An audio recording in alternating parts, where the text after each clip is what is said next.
係我哋學校1年1度嘅頒獎選舉，我哋班咧要選出1位嘅班長。咁我哋嘅候選人咧有2位嘅，包括就係梁卓希同埋鄭以軒。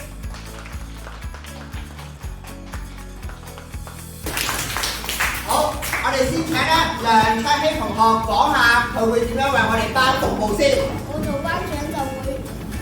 班長咧就會幫同學會帶同學玩得好開心啦，仲會幫我哋執埋書包，跟住咧仲會組織好玩嘅活動。好，唔該你。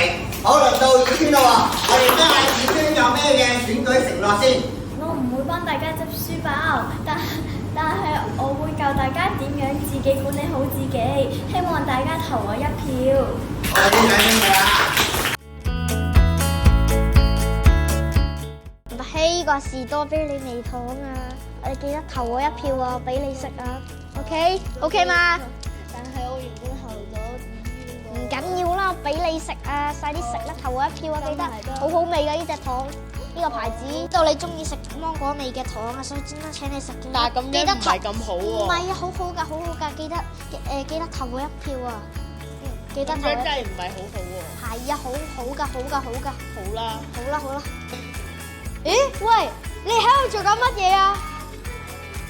卓希，你俾糖換票，咁係賄賂嘅行為嚟㗎，絕對唔容許你咁做啊！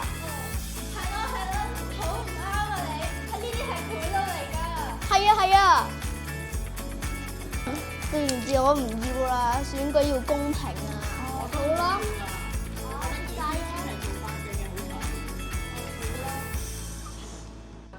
卓希，點解你個台上面會有糖嘅？